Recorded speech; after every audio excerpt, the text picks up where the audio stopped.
సత్తుపల్లి మండలం సిద్ధారం గ్రామం ప్రొఫెసర్ జయశంకర్ బడిబాట కార్యక్రమాన్ని సిద్ధారం ప్రభుత్వ ప్రాథమిక పాఠశాలలో ప్రారంభించి సత్తుపల్లి నియోజకవర్గం ఎమ్మెల్యే డాక్టర్ మట్టా రాగమయ్యి దయానంద్ గారు బడిబాట కార్యక్రమం సందర్భంగా పాఠశాల విద్యార్థులు కలిసి ప్రతిజ్ఞా కార్యక్రమంలో పాల్గొని తెలంగాణ జాతీయ గీతం ఆలాపన కార్యక్రమంలో పాల్గొన్న అనంతరం ప్రభుత్వ పాఠశాల చిన్నారులకు పాఠ్య పుస్తకాలు మరియు స్కూల్ యూనిఫామ్ అందించిన సత్తుపల్లి నియోజకవర్గం ఎమ్మెల్యే డాక్టర్ మట్టా రాగమయ్యి దయానంద్ ఎమ్మెల్యే మాట్లాడుతూ తెలంగాణ రాష్ట్ర ముఖ్యమంత్రి వర్యులు శ్రీ రేవంత్ రెడ్డి గారి ఆధ్వర్యంలో ప్రభుత్వ పాఠశాలలో ఉన్నత విద్యా విధానం అందుతాయని తెలిపారు. ప్రభుత్వ పాఠశాలలో ఉన్నత విద్య అందుతున్న తరుణంలో తల్లిదండ్రులు అందరూ పిల్లలను ప్రభుత్వ పాఠశాలలో చేర్పించాలని కోరారు. శ్రీ రేవంత్ రెడ్డి గారి ఆధ్వర్యంలో త్వరలో ఉపాధ్యాయులకు ప్రమోషన్స్ మరియు ట్రాన్స్ఫర్ ప్రక్రియ మొదలవుతుందని తెలిపారు. ప్రైవేట్ పాఠశాలలు పంపించాలి, అక్కడైతే చదువు వస్తుందని అపోహల్లో ఉన్నారు.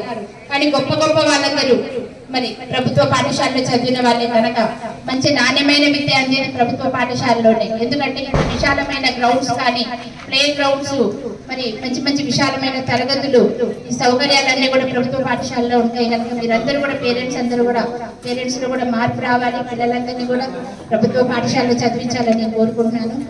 అంతేకాకుండా ఈ సంవత్సరం బడిబాట మొదటి రోజే స్కూల్ సిస్టమ్ మొదలైన మొదటి రోజే పిల్లలకి పాఠ్య పుస్తకాలు, నోట్బుక్స్, అలాగే యూనిఫామ్ కూడా అందజేయడం మరి రేవంత్ రెడ్డి గారికి మేమందరం కూడా ఎంతో కృతజ్ఞత తెలియజేస్తున్నాము. మళ్ళీ అలాగే ఇవన్నీ కూడా మన ఆదర్శ పాఠశాల కమిటీ ఏర్పాటు చేసేసి అప్పగించడం జరిగింది. అలాగే వాళ్ళకే ఫండ్స్ ఇచ్చి స్కూల్ రిపేర్స్ మన రాష్ట్రంలో ఉన్న ప్రతి ఒక్క స్కూల్ కూడా ఏమేమి రిపేర్స్ ఉన్నాయో చూసి ఆ రిపేర్స్ నిమిత్తం మన రాష్ట్ర ప్రభుత్వం సుమారుగా 2,000 కోట్ల రూపాయల నిధులు విడుదల చేసి మరి స్కూల్స్ అన్ని రిపేర్ చేయించడం కూడా జరిగింది.